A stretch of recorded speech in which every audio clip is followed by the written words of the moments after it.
one of the players who ended up going 6-0. This was Justin Moore. Shout out to him as he did give us some notes. Whoa, and he kept it nice and concise. So this felt like a throwback to Index Hammer D gets, right? To you guys going on. What's up? Exactly, wall time, right? This is how this felt right now.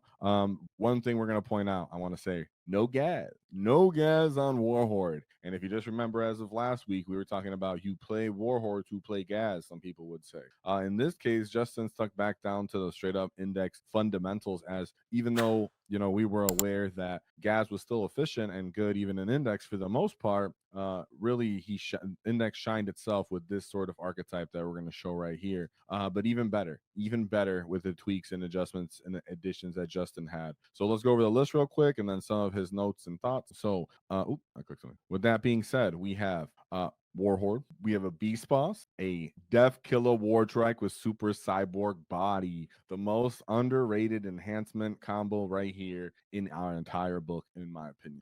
As even in the Index Hammer, people were letting it slide, and we were using it back the same way. And Justin, being a diehard Orc player, very proficient, good depth and understanding in the book, he went and took that nice tool out, and I actually absolutely love that. Giving the Death Killer War Trike a 4, Feel No Pain on his 9 wounds is fantastic. He's what we used to joke as a baby Bosrog. He can be considered a distraction current effects, whatever you may see it to be. He's really a natural expansion grabber, right? You can use him to maybe harass the enemies in some cases, but as you can see, I'll just show he doesn't have any bikers. So he's using this Death Killer War Trike independently to go out and grab his natural expansion. I freaking love that. Really bold to not have bikers on there. I personally end up putting bikers on there. Don't knock it if you don't. I'm just saying that was pretty awesome to see that he ended up moving on with that. So then we have another kind of meat and potato unit right here that we keep seeing week in and week out that we constantly push for Orc players to understand the mental fundamentals of how to use these kind of units are a Pain Boy, War Boss, in a battle wagon with a 20-man unit of boys. Bam. Like I said, meat and potatoes. You can see this throughout and multiple detachments being used, and really it's one way that it's going to be used today as we talk about it as we go through his notes. Then we have 2 additional war bosses with no enhancements and a 10-man unit of Snagger Boys, 3 trucks, 1 battle wagon with RDK, Slaba, Def Rolla, 2 units of Breaker Boys. So is this where Breaker Boys really shine, right? Tank busters, as you can see here, there's tank busters, but tank busters have been getting most of the attention, even though the data sheet came out. It's just because Breaker Boys do have some, vulnerabilities as to the fact that they only have 2 attack. Warhorde lets you get the potential that you need out of them.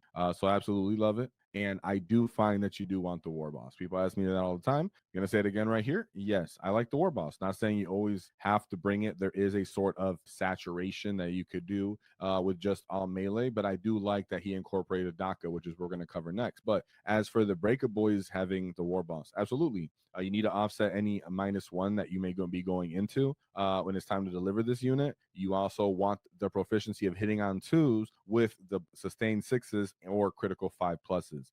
It really means that you need to deliver the volume because wounding on 4s isn't necessarily that reliable. Especially without any kind of rerolls to wound. And then you only have 2 AP on these smash hammers. Of course, you do have the tank hammer the smash hammer, the self-exploding devastating wound hammer. I messed their names up still. That one obviously can just pop off on the unit and just offset all the damage anyways, right? Bypassing the fact that you have low AP. But just for a fact, there's that you want the volume of hits to always go off, like we talk about as Orcs around here. Is volume is king. So if you're ever in doubt, add 33% more to the odds that you need to kill someone. That's what Warhorde allows the Breaker Boys to do that no other detachment really gives them access to do reliably.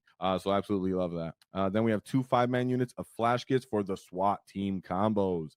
We are going to talk about what everything's deployed here. 1 unit of Gretchen and then 3 units of tank busters. So the tank busters, like we talked about, and for several weeks, you don't necessarily need the character. Now, we do understand and know that the shock attack gun brings the value of the reliable damage, as he's the one who actually delivers it, as he gets more from them than they get from him most of the time. But when you just have them on your list, you now unlock the actual threat of some anti-tank, some anti-infantry, some more mortal wound spam from the bomb squigs, and the enemy has to account for these things even if they're not reliably going to really damage him.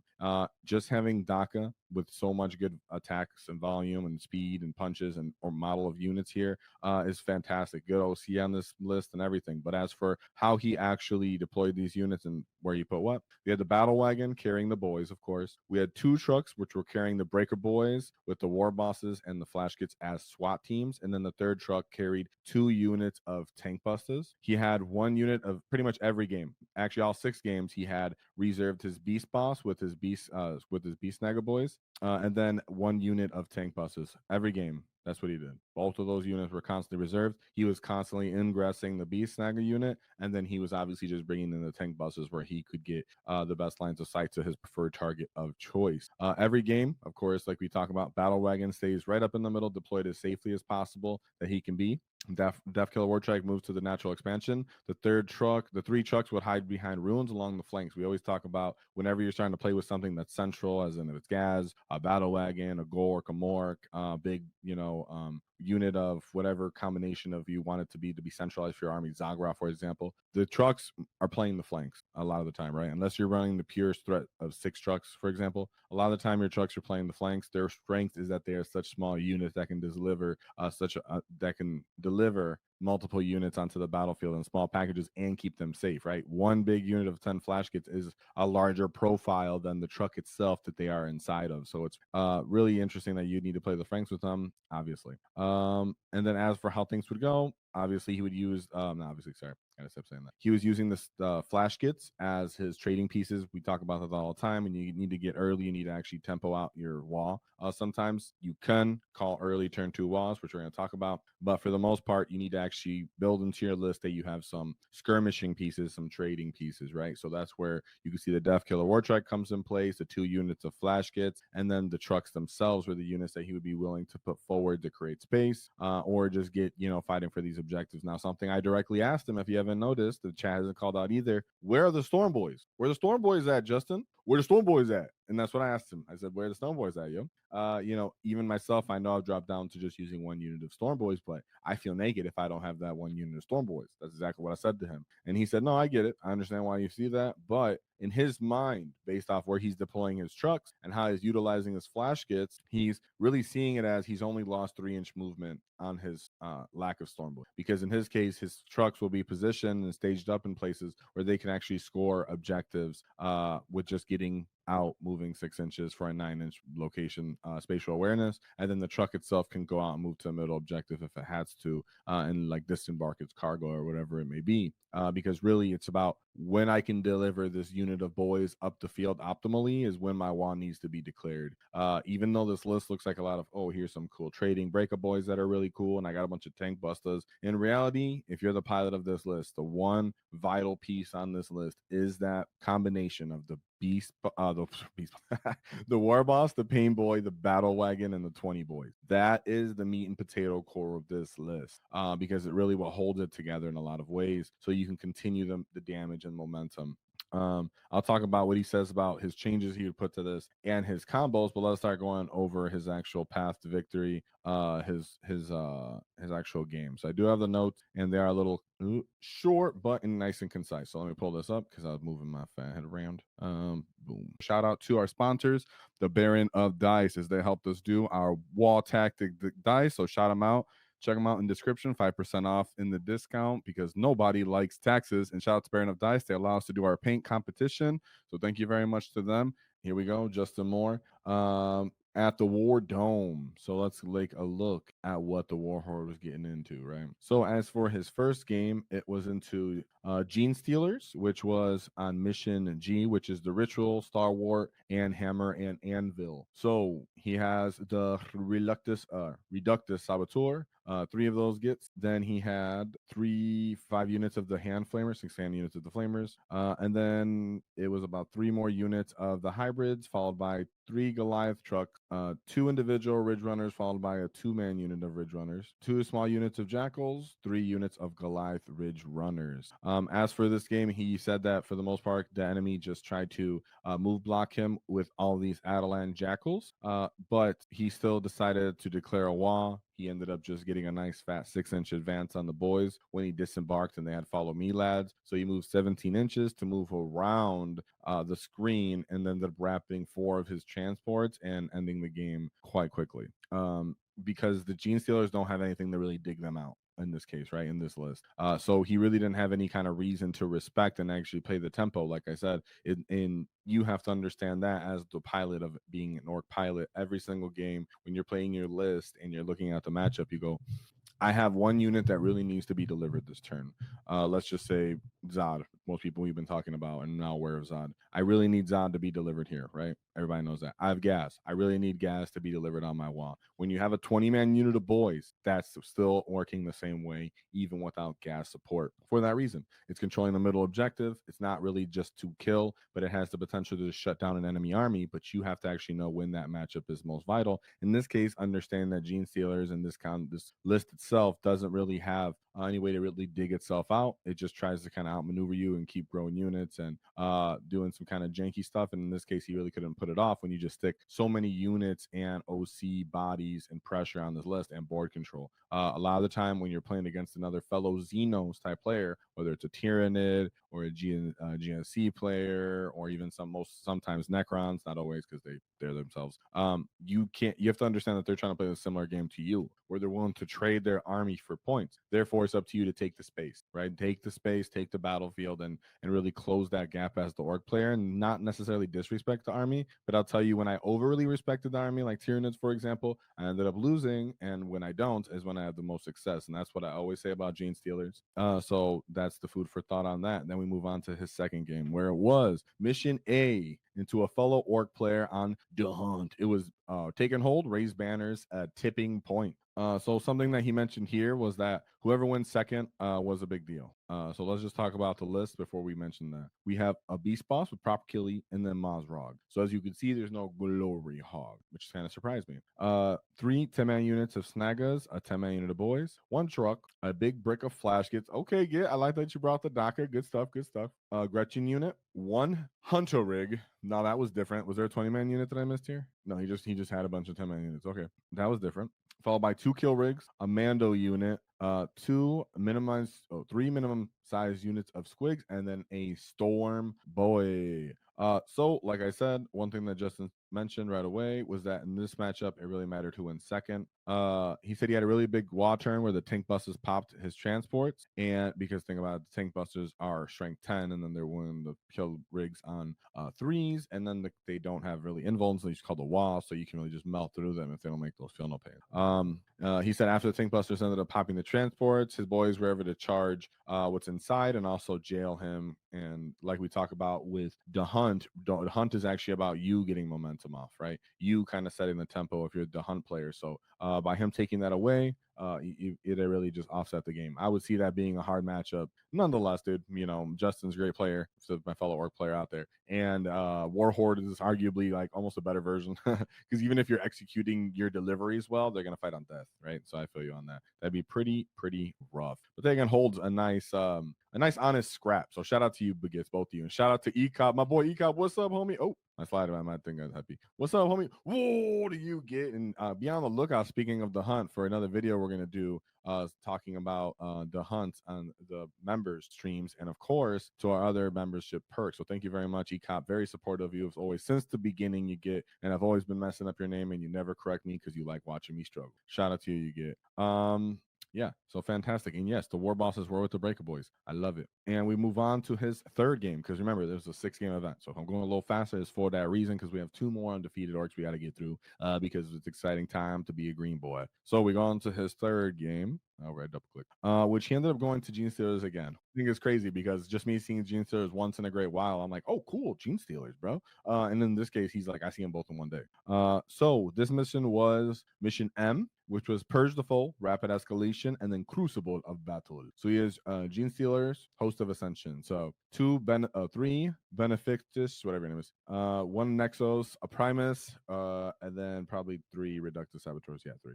5 units of ham flamers, and then 5 units of the hybrid bricks, which is pretty awesome. 1, 2, 3. Yeah. That's what he said in his notes too. Just looking at that. 2 individual ridge runners, followed by 2 pure strain geo stealers. So he thinks he's playing against Tide, baby. And like we just talked about, what do you got to do in geo stealers chat? What do you got to do? You got to run up in their face and disrespect them a little bit, right? So as for his notes, what he said, I'm not saying disrespect them because they can't beat you. I'm saying disrespect because you gotta take the ground from them because they're gonna start coming back. He said he ended up picking up 2 units of the neophyte bricks, but then he ended up the enemy player Eric ended up resurrecting one of those units that he ended up beating him down. Then on the following turn, he came down with 80 and killed half of his army. So those hybrid that we were talking about here, the neophyte hybrids that come down, they came down, ended up just killing half his army. But with the other half of his army, he turned around and tagged all 4 of the neophyte hybrids with his trucks and his remaining battle wagons, which takes him out of the game because those units cannot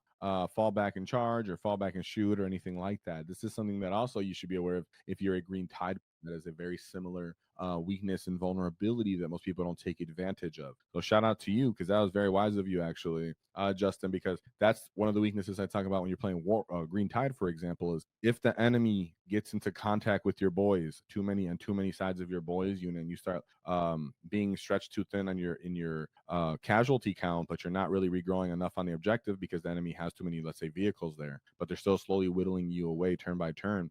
That's a weakness because you're not engaging them and holding them in place where you want to be. And so if he was able to engage with them on the flanks of the battlefield, away from the objectives, or maybe keeping them to their own natural expansion, then he can just hold the other and kind of skirmish out the rest of the battlefield. So if he comes down, kills beast bosses and kills trucks and multiple flash gets units, that's fine because the breaker boys can still go around and beat up pure strains and ridge runners, and the tank busters can still kind of die and try to kill hold space as well and hold those points in scoring secondary. So remember, when you're playing against GSC, even when you have to take that onslaught like he did, where he just knew that those 2 units, those new 2 big bricks were kind of like bait. You think he didn't know? Of course, Justin knew. He knew that but he knew he had to pick them up because if you respect them too much, then they're just going to regrow those units even closer to you. And they're going to just have too much momentum and take position on the field where you can't dig them out and where you want them to. So in this case, Justin chose to take it on the nose, a hard nose that on the forehead, like a nice proper war boss. And in that case, he was rewarded with a proper victory there as well.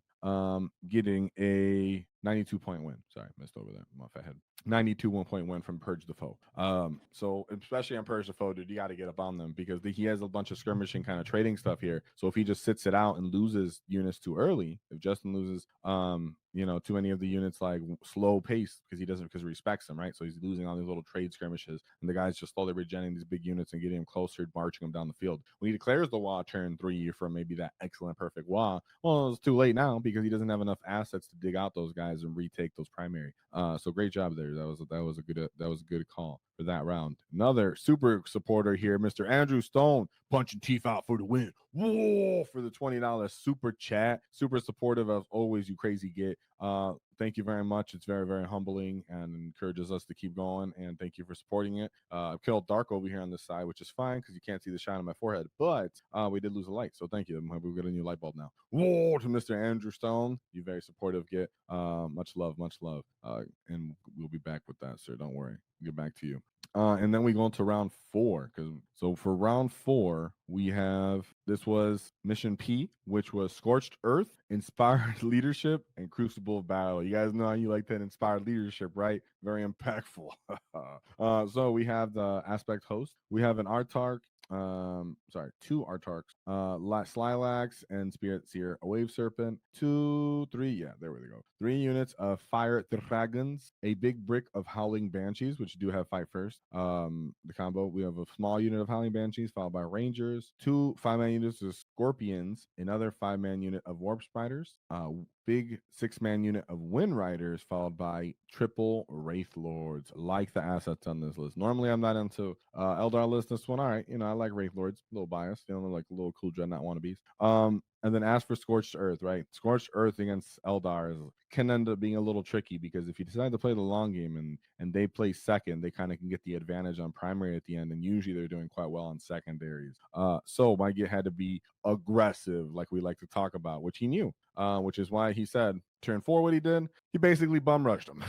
I know this sounds funny as an orc player. Like if you're watching this and you're like, wow, how do the top players think? He said I bum rushed him. That's how he worded himself, and that's correct. And that's something that sometimes we need to understand as orcs is when you're playing War Horde, it's about imposing your will, especially with these 20-man units of boys and the saturation of units you have. When you're at your max capacity like that, there are the proper times to just overload the enemy and not really let them do their shenanigans. And when you're talking about his path to victory between Gene Stealers and Eldar, this is very much about the pilot could throw away these games by being intimidated by these units' shenanigans and not deciding to over respect them, right? So in this case, he knew he couldn't really do that, especially like we talked about with Scorched Earth, necessarily. So he said, I basically bum rushed them where 2 boys came from the left and actually got into contact with his fight first unit of Banshees. But another unit of Breaker Boys came from the right and forced that big 10-man unit of Banshees that had fight first to split their attacks and fight both units that were on the flanks, on the sides of this Banshee unit that he made contact with. So it couldn't kill enough, so they killed the Banshees in response. In regards to the big 10-man unit of boys, because remember they're the Stagger Boys 2 on the list, but the big man unit of boys ended up getting tagged in 2 Wraith Lords and his big unit of bikes and his William Serpent, pinning them in place.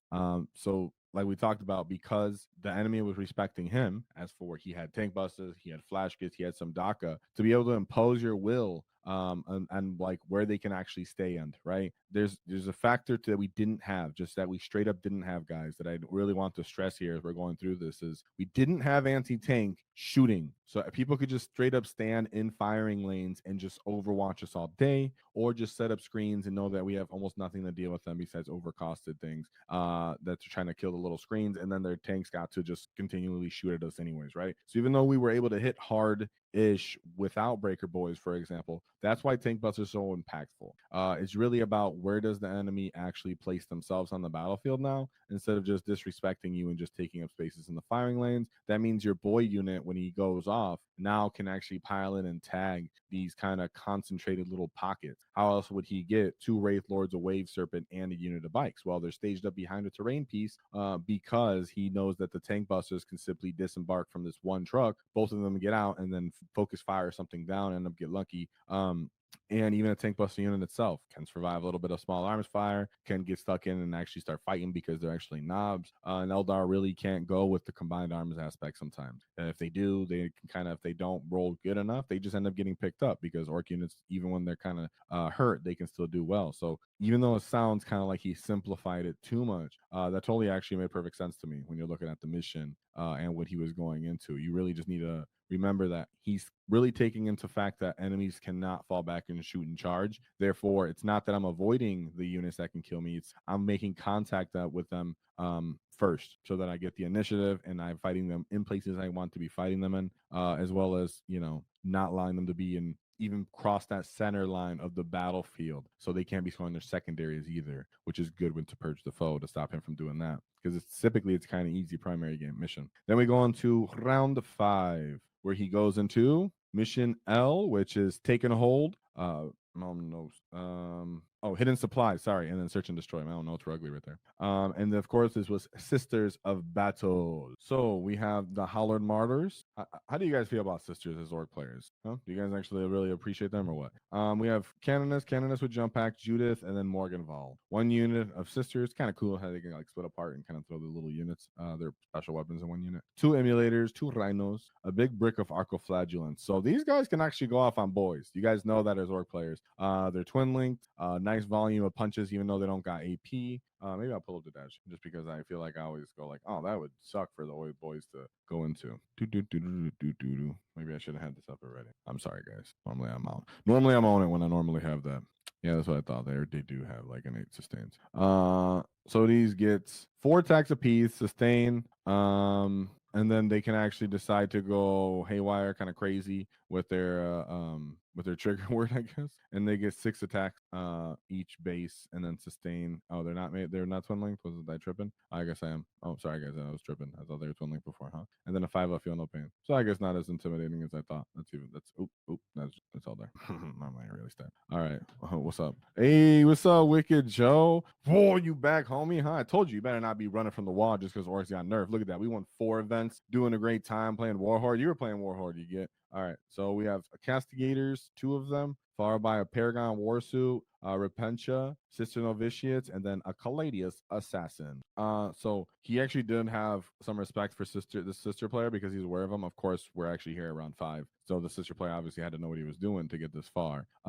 He said he basically still applied the same pressure like we talk about with these armies that are going to be aren't going to devastate us too hard. You got to get in their face. But he's also, because they have kind of these transports, right? He has, I'm sorry, transport vehicles. He has 4 sorts of transports and then 2 castigators. You really need to kind of stop those guys from disembarking where they want to if you can help it.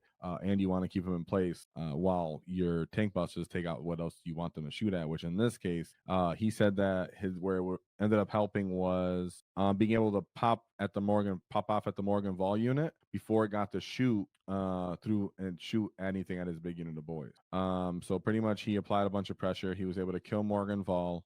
He rapid ingressed his B-Snagga boys and Breaker boys on the opposite unit, where his big unit of boys had gotten off and made all his charges after they disembarked. So in this case, like, he made a decision again to be quite aggressive. When you're playing take and hold, it is very easy to get primary. So in this case, it does behoove you to play aggressive, but also hidden supplies, because you really don't know when you're starting off the game where it's going to benefit you. So it was really nice that he just said, well, I put both assets on both sides because my boys are going to win on this side and then the rest of my army is going to win on the other side. I thought it was a great job by that. He simplified it a bit too much. Not that it's like his fault. I'm just saying, like, for orc players to simply know, like, man, sisters do have some of the teeth. It's just not as efficient as like Space Marines. So him making the call of I'm just going to get in their face, kind of like Eldar, was correct, as they usually take kind of several rounds and phases between shooting and fighting to kill you. So if you can get the initiative to just actually destroy Morgan-Val because they have all the blast profiles from their rocket frag launchers and they fight pretty well,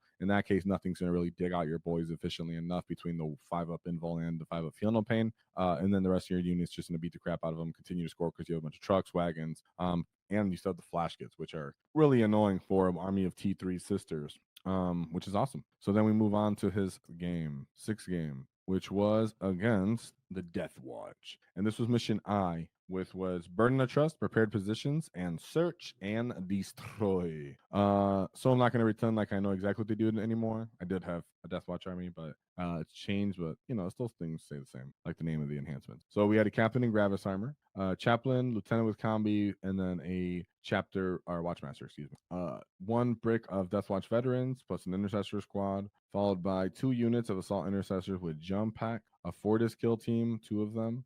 3 Fortis kill teams.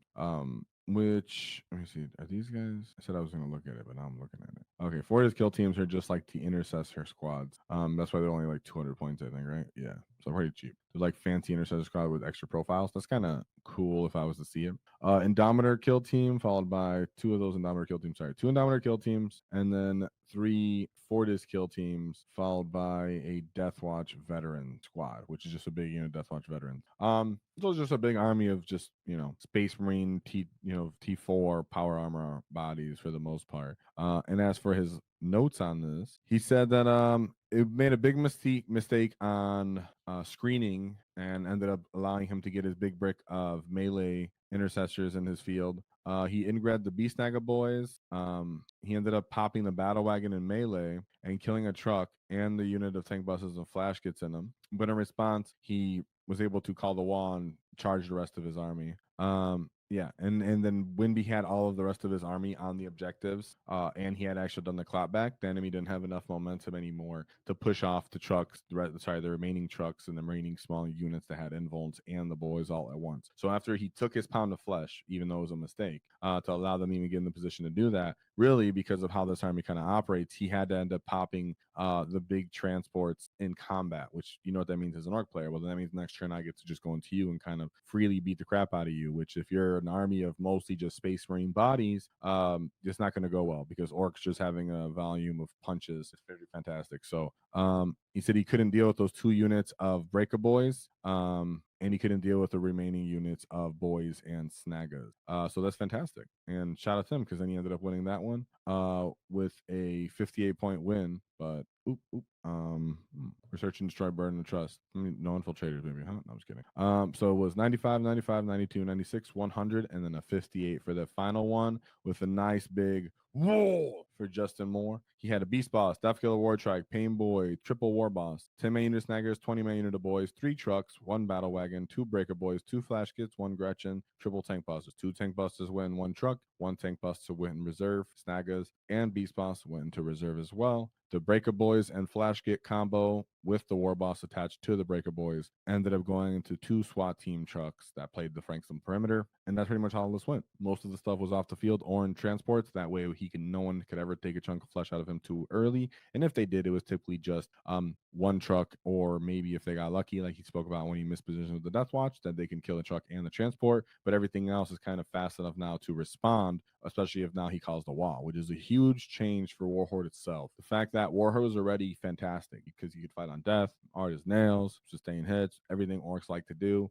The fundamentals of what it is to be an orc, great enhancements and stratagems. But now we can declare the wall on our own initiative, and that's a huge, huge change that I cannot allow people to overlook and stress. This is why everybody said this detachment was going to be the best. Now, I don't prescribe necessarily everything orc players should do, because I'm in the camp of I don't necessarily like playing Warhorde that much at the moment, because I like to play other stuff and diversity. But the appeal of how good Warhorde is into that meta is undeniable with just the additions of the WAAAGH change and then attuned data sheets, right? That's why the Grotmas stuff never really affected me as well, because if we were paying attention to how orcs have been doing like we do around here, you knew we were already in a really good spot before Grotmas happened, before GW decided they want to make money. I mean, make detachments. You know, we were in a really good, healthy spot where we could just kind of really appreciate where orcs were already good at. And then we got the WAAAGH change, and then we got the tank buses and the breaker boys for the damage 3. That already gave us so much. It was just the